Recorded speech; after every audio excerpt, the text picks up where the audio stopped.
Ang ombudsman ba pwede mag-imbestiga?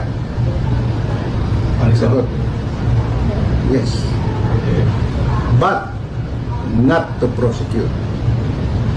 So there are two terms, sir. The power to investigate and the power to prosecute. What we have at the moment is the power to investigate and not to prosecute. It's going to prosecute. You are now stated in order to resign.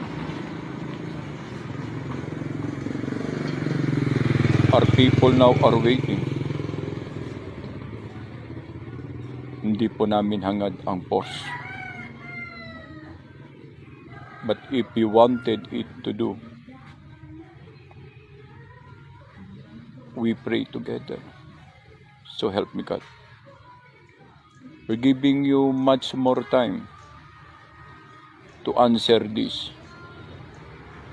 You have to step down, Mr. Marcos. Enough is enough, Mr. President. Enough is enough.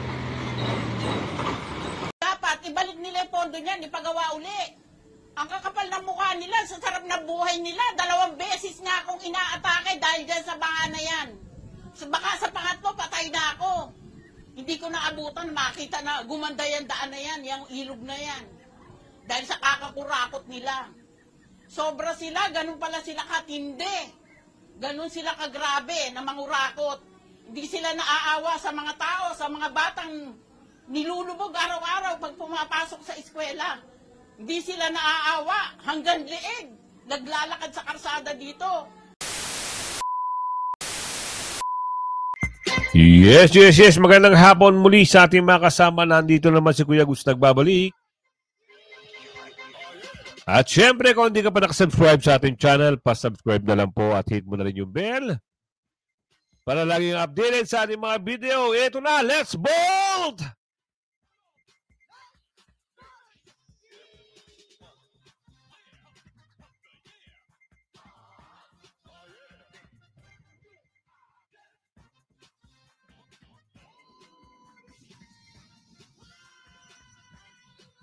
Kung sino man nakakatanda ng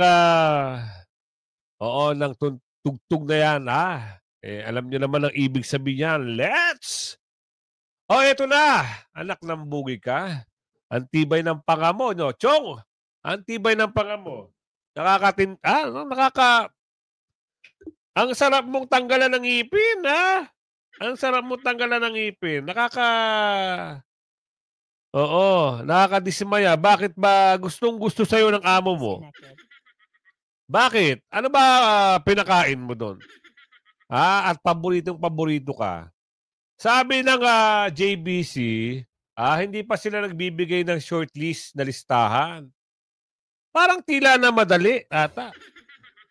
Ganun ba? Malakas ba? Wag ka. Ito, gumagalaw at kumikilos na sila. Sino-sino sila? Ito na, ipasok! Kapag talaga ni Bongbong Marcos kay Boy Remulla bilang bagong ombudsman, kinwestiyon agad ng Iglesia ni Cristo na bakit si Vice President Sara ang una nitong pakay, ang unang papakialaman at unang iimbestigahan. Kayong wala naman itong korupsyon. Hindi ba dapat ang imbestigahan ang unahin ay ang mga contractor, ang mga congressman na sangkot sa korupsyon na ito sa flood control?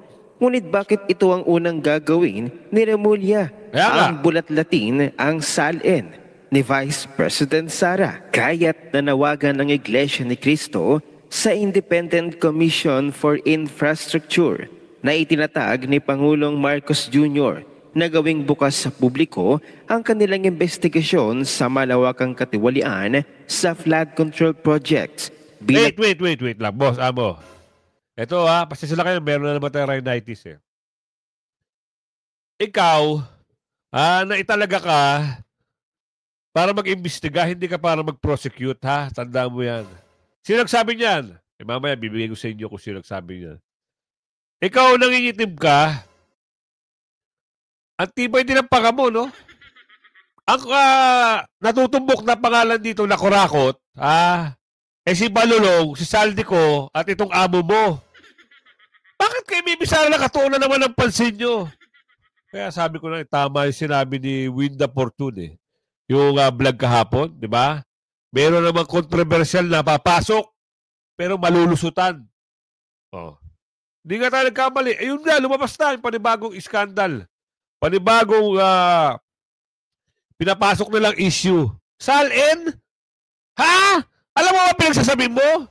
Dapat tinanong mo, sinabi mo, titignan natin lahat ng salin. Hindi kay Bibi Sara lang. Wala ba? Gusto ko na talagang magmura. Oo, napipigilan ko lang. Hakbang tungo sa katarungan at kapayapaan. Ayon sa Iglesia ni Cristo, hindi magiging katanggap-tanggap sa mamamayan ang anumang resulta ng ICI kung ito ay gagawin ng palihim dahil ito'y magdudulot lamang ng pagdududa at kalituhan. Tama. Dagdag pa ng Iglesia ni Cristo, dapat managot ang mga nasa likod ng pagnanakaw ng daang bilyong piso mula sa kaban ng bayan, lalo na sa panahong naghihirap ang mga Pilipino. Official statement ng Iglesia ni Cristo mula sa tanggapan ng tagapamahalang pangkalahatan, pahayag ng Iglesia ni Cristo, investigasyon sa Senado at ICI sa kaso ng katiwalian. Tahimik na nagmamatsyag at naghihintay ang buong Iglesia ni Cristo sa makatarungang pagdinig sa malaking anomalya sa flood control at pagnanakaw sa kaban ng bayan ng mga dapat managot na pinakaugat ng katiwalian sa gobyerno. Yung mga dapat managot, doon dapat kayo nakatuon. Hindi dito kay Bibi Sara. Bakit Bibi Sara, anak ka ng bugi ka? Utos ba sa'yo yan? Sa bagay, yan talaga ang target yun, no? Na hindi umabante si Bibi Sara sa 2028. Dahil kayo, pag dinagit kayo ng Agila ng Davao, siguro tas-tas kayo. Bakit hindi mo sisihin yung amo mo? 7 years. Pero may bali-balita. Wag mo na natin bigyan ng konkretong bali-balita pa lang naman yan eh. Pero tuloy pa rin natin to. Opisyal na pahayag ni kapatid Eduardo V. Manalo, tagapamahalang pangkalahatan ng Iglesia ni Cristo, patungkol sa kasalukuyang nangyayari sa ating bansa sa pamamagitan ng kapatid na Edwil Zabala, spokesperson ng Iglesia ni Cristo. Isa publiko ang ICI investigation at ituloy ang Senate Blue Ribbon Committee hearing para mapanagot ang pinakaugat ng pagnanakaw. Tulad ng maraming Pilipino, naghihintay din kami, hindi lang sa magiging resulta nito, na dapat ay totohanan at mapagtitiwalaan, kundi kung paano ito maisasagawa ng walang pag-aalinlangan. Kailangang mapanagot ang pinakaugat ng mga pagnanakaw ng daan-daang bilyong piso sa kaban ng bayan. Kita nyo? Alam nila kung sino kahit itong religious group leader, alam kung sino dapat mapanagot. Pero, nililito nyo na naman ang tao. Gusto nyo na naman itumbo kay Bibi Sara. Sobrang desperado na kayo, no? Pero you wait, there's more. Huwag kang mag-alala. Darating din at darating ang lahat. Kaya ito, nagtataka tayo. Wala nang tiwala ang taong bayan sa gobyerno. Sino nagsabi niyan? Pero mamaya-maya na natin ibibigay yan. Tuloy. Kailangang bukas at dapat masaksihan ng sambayanan ang mga pagdinig sa isinasagawang investigasyon. Samantalay nag-ugat ang mainit na palitan sa pagdinig ng Commission on Appointments matapos questionin ni Senator Marcoleta ang Judicial and Bar Council dahil sa tila pagbaliwala nito sa kanyang opposition laban sa aplikasyon ni Justice Secretary Boying Remulla bilang ombudsman. Alam na, dahil meron silang pinapanigan. Kaya ang bilis nga ng pangyayari, bakit na-appoint? Di ba pinag-uusapan parang kahapon na parang wala pa sa listahan. Nung hapon, appointed na ang mama. Ang bilis! Ano ba to? Script ba talaga ito? Nagsalita rin si Ate Amy. Nagagalit siya.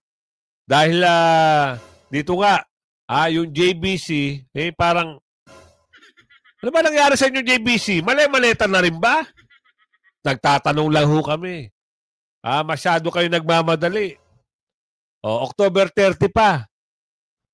yung usapin na yan. Bakit? Anong petsa pa lang?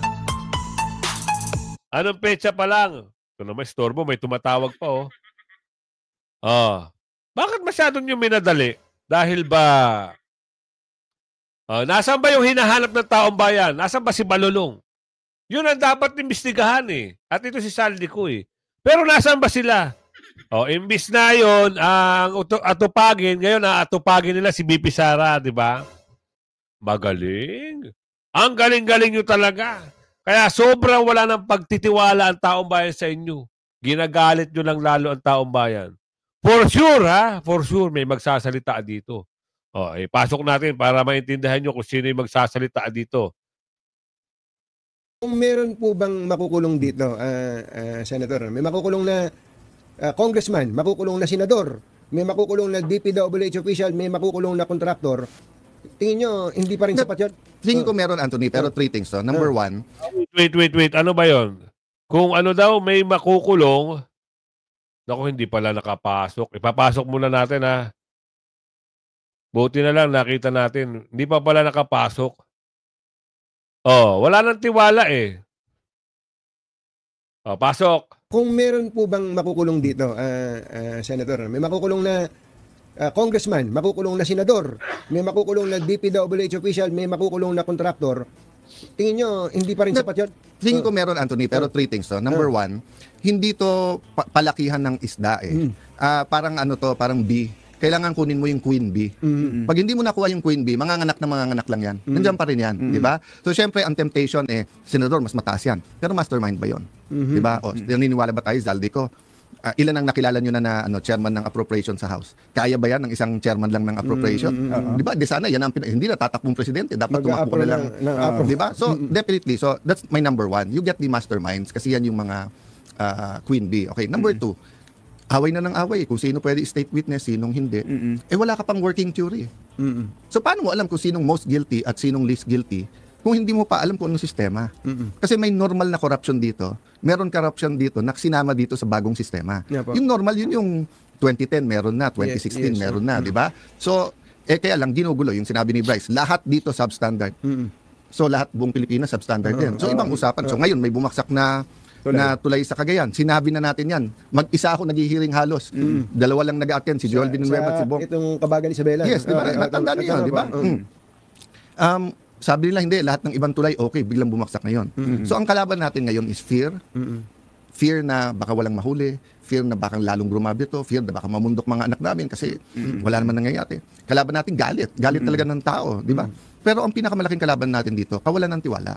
Di ba? Parang sa media, di ba, sa dami yung puhunan, it's yung tiwala sa inyo ng tao. Kaya ka nga sumasagot, Anthony, pag may bumaba na, kasi tiwala. So, yes, meron na nagtitiwala sa Pinklawan. Yes, may nagtitiwala sa DDS. May nagtitiwala kay President Marcos. Di ba? Pero in general, walang tiwala tao sa gobyerno. At no point in our history na pag sinabi yung congressman, senador, nagpapapicture nga sa akin, bibiro ko sabi ko, taga DPWH ba kayo? Hindi, sir, ha?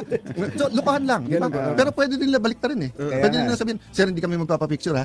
Baka meron ka dyan, Di ba? So, mababa yung trust, kita nyo, walang tiwala, yun nga lumalabas.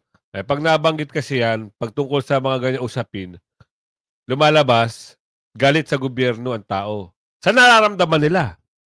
Saan nararanasan nila? Bakit? Hindi na maganda ang nangyayari. May mga nababalita, ito si Kurap, ito si Kurap. Diba? Agaya nitong aling ito, pasok natin. Hindi ko naabutan, makita na gumanda yan, daan na yan, yung ilog na yan. Dahil sa kakakurakot nila.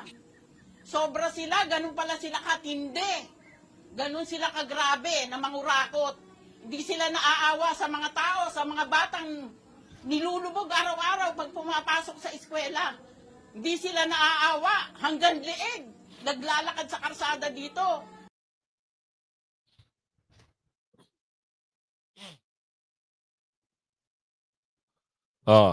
Ay, sorry nawala tuloy. Sakit kasi ng ilong ko. Hatching ako ng hatching. Galit si nanay. Sobra silang kurakot. Ulitin natin, Dapat, ibalik nila yung pondo niyan, ipagawa uli. Ang kakapal ng mukha nila, sa sarap na buhay nila, 2 beses nga akong inaatake dahil dyan sa banga na yan. Baka sa pangatlo, patay na ako. Hindi ko naabutan, makita na gumanda yan, daan na yan, yung ilog na yan. Dahil sa kakakurakot nila. Sobra sila, ganun pala sila katindi. Ganun sila kagrabe na mangurakot. Hindi sila naaawa sa mga tao, sa mga batang nilulubog araw-araw pag pumapasok sa eskwela. Hindi sila naaawa hanggang leeg. Naglalakad sa karsada dito. Oh, kita nyo na? Paano ba maniniwala sa inyo? Dekada-dekada na nangyari yung ano, di ba? Yan ang sinasabi ni Cayetano. Wala nang tiwala ang taong bayan kasi sa experience, kahit na ba sa inyo, Bulacan, Bataan, Pampanga, Valenzuela, Maynila, umabot na yung baha na yan. Oh, dahil sa mga magnanakaw. Ang usapin kasi dito, magnanakaw. Ngayon, yung ombudsman na bago, gusto si Bibi Sara ang atakihin na naman. Salain ni Bibi Sara lang ba? Gusto mo malaman? Bakit? Meron kang unang banat eh. O, ang sabi dito ng dating ombudsman, makinig ka ha. O. Pwede mag-imbestiga. Sagot. Yes. But not to prosecute. O. So there are two terms, sir. Maliwanagan ka na. Alam mo na ang gagawin mo. Pwede ka lang mag-imbestiga. Pero yung unang banat mo, negative ka agad eh. Sablay agad, boy. Banat ka, salin? Ha? Wow! Ibig sabihin, may utos ka agad. Ay, gusto ko na talaga. Gusto ko na talaga. Sige, tuloy. The power to investigate and the power to prosecute. What we have at the moment is the power to investigate and not to prosecute. Who's going to prosecute? Mag-imbestiga ka lang ha. Imbestiga lang ang kailangan mo. Pero wag mo kagad. Kasi ang nangyayari, unang banat pa lang, parang pinupros. At saka, walang maniniwala kagad sa'yo. Bakit? Politiko ka dati. Diba? Politiko ka. Kaya nakakagigil ha. Ayaw sa'yo ng taong bayan pero pinilit kang iluklok ng amo mo. Sobra, no? Eto, titiyakin transparency. Talaga ba? Pinagluloko mo lang kami. Pasok natin to. DOJ Secretary Boying Rimulya na ang bagong ombudsman matapos ang pagkakatalaga sa kanya ni Pangulong Bongbong Marcos. Pangako ng bagong ombudsman, magkakaroon ng transparency at accountability sa kanyang tanggapan. Magiging mabilis din, aniya, ang paggulong ng reklamo na may kaugnayan sa flood control projects at confidential funds. Saka lang mukhang mali ata yung mga sinasabi niya. Mabilis, transparency. Di ba sabi nga iharap nyo si Balulong saka si Saldico, parang hindi yata yan ang gusto mo mangyari, boss, amo, manager. Parang gano'n nata lumalabas eh. Hataw ka kagad, bibisara kagad ang nasa dulo ng dila mo. Parang tinumbok mo kagad, no, boy? Galingan nyo ng husto dahil ang taong bayan talagang galit na ho. Marami na ho ang nanggigigil. Kaya, baka mamaya makarinig kayo na mga hindi nyo gusto marinig, sumakay kagad kayo sa chopper at helicopter. Chopper at helicopter at aeroplano. Sabi ni Aling Ledesma na naginip si Aling Ledesma, baka daw mangyari yung repeat na history. Kasama kayo sa magpa-fly-fly. Aling Ledesma, kita nyo. Nananaginip ito si Aling Ledesma eh. Nanaginip siya na pwedeng mangyari yung nakaraan, at ito raw yung mga ito. Paano mo masabi yan? Ito. Pasok natin. Institutions stated that ulitin natin bayan ang inyo pong Kuya Ed. Patuloy po kami nagmo-monitor 24/7 sa katayuan at sitwasyon ng ating bansa. we are one voice to shout. Marcos administration will stop and respond in all cases of corruptions under his leadership. The mandate of the people is under our constitutions stated that the freedom, the right of the people are priority. All of the above cases is being violated by your administration. You are involved in all of the cases, corruptions, and over abuse of your authority. Intake. You are now stated in order to resign. Nako, yun na. Naintindihan mo ba yan? People now Naintindihan mo ba yung sinabi ng ano to military, ex-military? are waiting. Hindi po namin hangad ang force. But if you wanted it to do, Nako, yun na. we pray together. Ayun na, ayun na! We're giving you much more time to answer this. You have to step down, Mr. Marcos. Agoy, agoy, agoy. Enough is enough, Mr. President. Agoy, agoy, agoy, agoy. Enough is enough. Kung naiintindihan mo yung mensahe na yan, aba. Dapat alam mo kung saan ka lulugar. Kasi ginugulo nyo kasi yung taong bayan Pinagagalit nyo ng husto. Alam nyo naman na ayaw ng taong bayan dito sa nangingitim na to. Pinilit nyo pa talagang iluklok.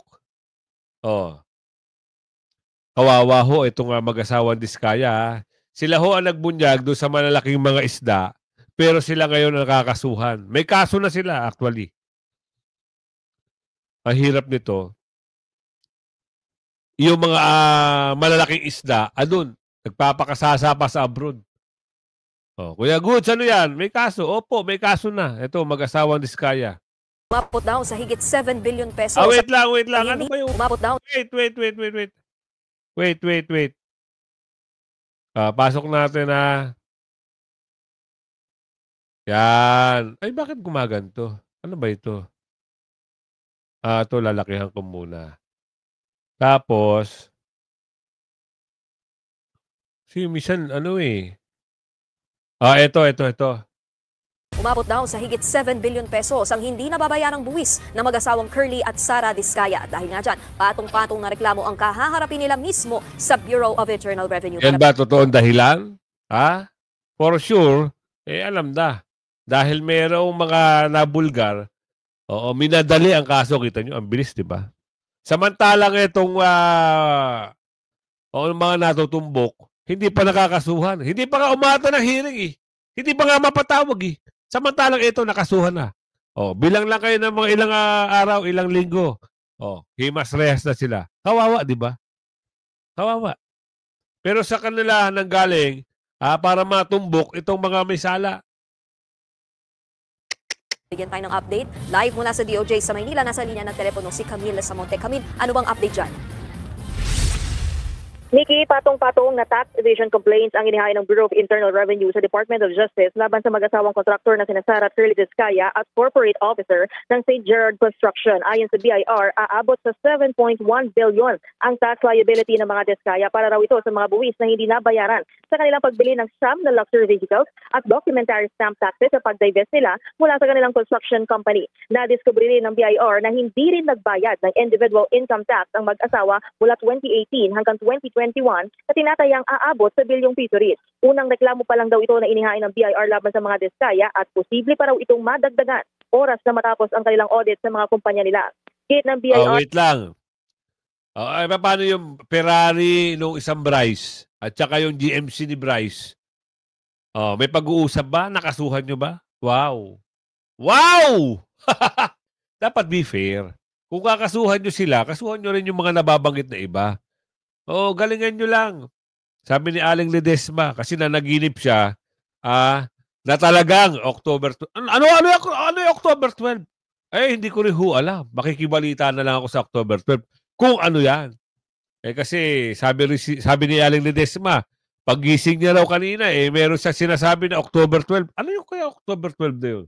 Tuloy! Galing daw sa Kaban ng Bayan ang kontrata ng gobyerno sa mga kontratistang katulad ng mga Diskaya. Kaya wala raw silang rason kung bakit hindi dapat magbayad ng buwis. Dahil daw dyan, sisiguraduhin daw ng BIR na makukulong ang mag-asawang Diskaya pati na rin ang kanilang corporate officers dahil sa paglabag sa ating mga batas patungkol sa pagbabayad ng buwis. Wait lang bakit yung iba? Bakit Diskaya lang? Ang daming kontraktor na lumalabas. Diba? Sana maging fair kayo. Hindi porket sila ay naging kasangkapan, sila ay kontraktor, pero meron naman silang binulgara. Diba? Imbestigahan nyo muna. Palabasin nyo muna. Kasi kawawa ho ito. Kawawa talaga sila. Masyado silang booking, no? Dahil nakalad ka ng pangalan ng mga malalaking isda, ang bilis ng pangyayari. Meron ka agad, kaso. Sunod niyan, ano naman ang gagawin dyan? Meron naman silang hahalungkatin dyan, pero yung kaso nila, ng mga amo nila, ay hindi nila mahalungkat. Bakit? Bakit kaya? Dito tayo kay Manong Chabit. For sure, alam nito yung mga bagay-bagay. Meron na rin ito panawagan. Nananawagan na rin ito si Manong na kayo na humbahalang humusga. Husgahan nyo na ito. Bakit ba ayaw? Ano ba nagkaka-error ka ba? Error siya minsan pasok natin to. Manong, ano ba yung isi-share mo sa ating kababayan? Pwede ba? Please lang. Ako na masama. Yung bagong attack dog nila, si Claire Castro. Nako, ako na binububog para mag-divert. Yun, diversion, yung yaban natin ng iba para hindi na ma-question yung kanila. May record na mga Marcoses, 21 martial law years sila na presidente. Nag-senador si Bongbong, may plunder case. Tapos ngayon, wag po tayo makalimot. Maubos po tayo kung di tayo magbago. Kaya suggestion ko, mga ibang countries, pag may mga anomalya, nagre-resign ang mga presidente, mga prime minister. Yung iba nga nagpapakamatay. Dito pakapala ng mukha. So, dapat maawa na si President Marcos mag-resign. Maraming salamat po sa inyong oras. Magandang umaga po sa inyo lahat. Magandang oras po sa inyo lahat. Opo. Masaya ako na imbita ko rito sa Pulso ng Bayan para mapag-usapan natin ang sitwasyon ng ating bansa. Opo, Manong Chavit, sa tagal po ninyo sa karera sa politika, papaano po ninyo maisasalarawan itong korupsyon sa ating bansa? Mas lumala po ba sa ngayon kumpara sa mga nagdaang mga dekada po? In every administration, may issue about grappling corruption. Pero ito na ang pinakamalaki sa lahat. At hindi dapat natin palampasin ito kundi wala nang kinabukasan ng mga kabataan. Ang pinaglalaban natin ang mga kinabukasan ng mga kabataan. Hindi po kami, hindi po tayo, dapat protektahan natin ang mga kabataan dahil yun ang kinabukasan nila, the future of our children's children. Ngayon ang liwanag, ilang dekada na silang presidente, yung unang President Senior Marcos, katakot-takot na issue. Huwag tayo makalimot, nakakalimot tayo. Kaya nung sinamahan ko si Bongbong wait lang meron lang ako ipapasok. Naalala niyo ba yung video kagabi? Yung si Winda Fortune na sabi, di ba meron sinabi doon na kahit anong pilit na paninira nila kay BP Sara, merong isang tao na lalabas at paniniwalaan ng taong bayan. Ito na yun. Si Manong Chavit. Tuloy. Senior Marcos, akala ko nilinisin na ang pangalan nila. Dahil nung nawala ng tatay nila, tumakbong senator, ganoon din, may issue rin sa kanya. So, ayaw ko sanang samahan. Ito, ang liwanag yung nakalagay dito. Bongbong Marcos sued for plunder over pork barrel scam in Napoles. Plunder rap filed versus Bongbong Marcos over 250 million pork barrel scam. Now, galing sa GMA News to, eto sa Inquirer, hindi ka magawa, naka-record lahat to. Ngayon, ayaw nilang, para maintindihan natin po, ang budget, ihanda Malacanang, ire-review ni Presidente, pirma niya, lilinisin. Ibigay sa Senate and Congress. Kung hindi niya alam na binago nila, dalawang bagay lang. Tinolerate niya o wala siyang alam. Anong presidente yan kung hindi niya alam? Tama. Nag-umpisa pa lang, nung first year na, second year, third year, puro flood control na ang kalukuhan. Sila Diskaya lang nakakuha ng 31 billion sa isang kontrata lang. Paano nakakuha ang isang kontratista na 31 billion? Kami po, ang tagal na namin sa construction, hindi kami nakakuha ng mga 2 billion, billion. Wala po, ganon. Bakit? Ito ang question ko. Sa lahat ng flood control, totoo, siya nagsabi, pero kako may Alzheimer, nakalimutan niya, nadamay siya. Pangatlo siya ang pinakamalaki sa Ilocos Norte. Nako. Sa flood control. Huwag na tayo lumayo, kako, Ilocos Norte lang. Bakit di nila ginagalaw Ilocos Norte? Pangatlo yun. Halos pareho ng Bulacan. Bulacan binububog nila. Occidental Mindoro, mabuti, umangal si Governor Edgar Gadiano. So, yun pinakamalaki. Pero siya nga umaangal. Nandun ang Ghost Project, walang pumunta ron. Sa Ilocos Norte, bakit silent sila? Bakit nakakuha si Diskaya ng maraming project ng flood control? Bakit paborito ang mga Marcoses si Diskaya? Meron siyang project doon sa Ilocos Norte. 2.7 ang Diskaya project. Ang pinakamaraming project sa Ilocos Norte, I think 838 o 83 projects ang Diskaya. Dalawa lang po ang kontratista nila ron na paborito. Yung mayor ngayon ng Ilocos Norte, tinanggal nila si Mayor Michael Kion, dahil di na raw sila maturuan. So, binagay nila yung konsehal na may-ari ng construction company na Megapolitan Builders. Pag-aari ng konsehal, ginawa nilang mayor, kontratista nila nung araw pa. Agoy! 6 billion na kuha kagad. Bawal nga yung mayor na magkontrata. Bakit dito? Bakit silent sila dito? Eto mga illegal na nagagawa doon. Nako, booking na ito si Bungit-Ngi talaga. Ang pakiwari dito, siya ang pinakapuno at eto na, lumalabas, binubulgar na ni Mano. Kaya kung umabot ka sa video natin ito, pakilike and share. Hanggang sa muli, bye-bye!